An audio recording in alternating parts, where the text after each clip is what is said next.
Close to 20 hours after prominent conservative influencer and President Donald Trump's ally Charlie Kirk was fatally shot, his killer remains on the run. Authorities say investigations remain ongoing with the top security agencies roped in.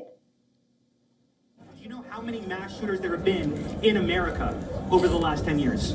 Counting or not counting gang violence? Great. This was the moment when Charlie Kirk was seen clutching his wound as panic erupted among students. Attendees scrammed, ducked for cover, and scrambled across a nearby fountain in a desperate attempt to escape the courtyard. The outdoor event was a part of Charlie Kirk's American Comeback Tour, which aimed to engage college students at university campuses across the nation. Kirk was giving a speech under a white tent in the campus courtyard, with slogans such as "The American Comeback" and "Prove Me Wrong" visible on banners and backdrops. The gathering featured a question and answer segment, and Kirk was seated addressing cultural and political topics, including mass shootings in the United States. Eyewitnesses reported that shortly after noon, as Kirk responded to an audience question, a single loud gunshot rang out. Emergency responders quickly rushed Kirk to a nearby hospital in an attempt to save his life, but despite their efforts, he succumbed to his injuries and was declared dead several hours later. U.S. President Donald Trump condemned the killing and ordered that American flags be flown at half-staff nationwide until sunset of September 14th.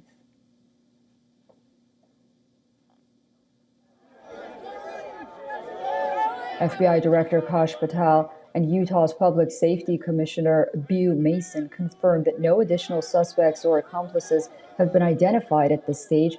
The only description released of the suspect notes that the individual wore all dark clothing. Authorities have collected CCTV footage from campus cameras and have asked the public to provide additional media or tips. According to reports, 2 men were detained for questioning, but neither have been charged with the shooting. Law enforcement officials have stated that the individual responsible for the shooting remains at large, and the manhunt for the suspect continues. According to reports, this latest attack is one of at least 300 cases of political violence in the United States since 2021. The frequency of these incidents has risen sharply after 2016, coinciding with Donald Trump's first presidential campaign.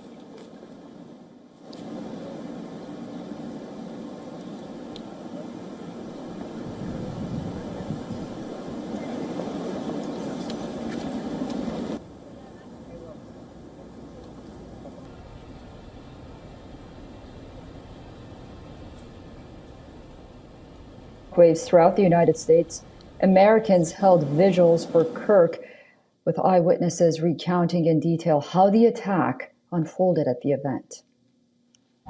But that guy did nothing but good his whole life, and he was murdered for it. And it tears me up. That's it.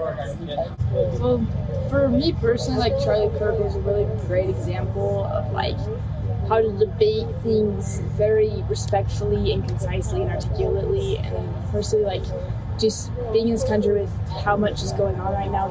I was 4 people in front of Charlie Kirk. Charlie Kirk was one of my greatest heroes, and I looked up to him a lot. Role model. He was a role model of mine. And the second interviewer came up and started talking about mass shootings and whatnot, and she first asked how many shootings were caused by trans people, and he said way too many, and then she asked how many shootings were by other people, and that's when he was shot. Do you know how many mass shooters there have been? Okay, we have breaking news coming in for you. The FBI has given an update saying that this was a targeted attack. We have the image of the suspect. This is according to the FBI. Weapon has been recovered. They have footprints. The FBI also said footwear impression, firearm imprints have been collected. Suspect blended in with college very well. The FBI also said that it was a targeted event and the community is not at risk. We are not sure how far he's gone. We have his images. Okay, this is the latest coming in from the FBI. Remember, the suspect is still at large. Joining us on the broadcast now is Dov Zakheim, who is a former Undersecretary of Defense in George W. Bush administration and currently senior advisor at Center for Strategic and International Studies. Thank you so much for joining us on WION.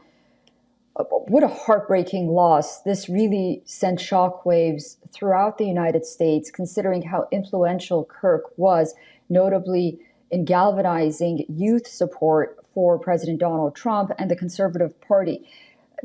But the killing has now been labeled as another political act, an act of violence or political violence in America. From your vantage point, how serious of a threat is this? And are we seeing a trend? Well, it's certainly a very serious threat. And the reason I say that is, after all said and done, Mr. Trump was shot at. Now you have a very, very prominent young, and I underscore the word young, influencer who, as you have just shown in your videos, has a lot of support from young people, and now he gets shot. And, you know, the question then becomes, will there be retaliation against left-wing speakers? We have 3 times as many guns in our country as we have people. So a lot of people have access to these weapons. And I'm really very scared that there's going to be some kind of retaliation. We've seen, of course, in the past several years, riots of all kinds. And so, yes, I'm deeply, deeply concerned about where this is all headed. Dr. Zakheim, stay with me, please. We have a soundbite from the FBI who spoke just a minute ago. We'll play that soundbite and I'll come back to you. This morning I can tell you that we have recovered what we believe is the weapon that was used in yesterday's shooting. It is a high-powered bolt-action rifle. That rifle was recovered in a wooded area where the shooter had fled. Okay, Dr. Zakheim, that was an FBI official speaking. They are confident that they're going to be successful in capturing this suspect. In your experience, what concrete steps should the federal and local authorities prioritize now? Of course, not just capturing this suspect, but also to deter further politically motivated attacks. Stop this. It seems to me, is to have much tougher legislation when it comes to gun ownership.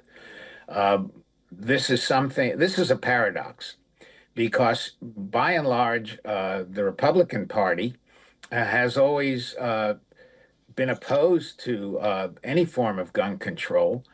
And so packing a gun in the open, which is what the state of Utah permitted, makes it easier for bad people to do the kind of thing that happened to Charlie Kirk, and for that matter, to our president.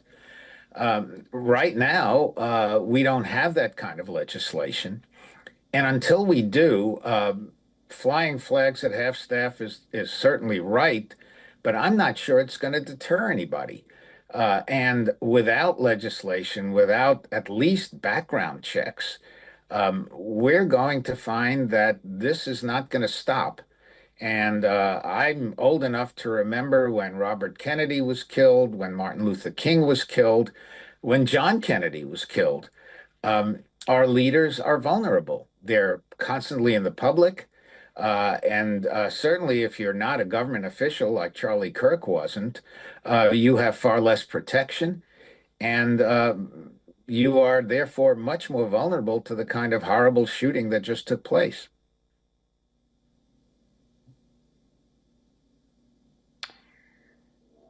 Dov Zakheim, thank you so much for joining us on WION. I appreciate it.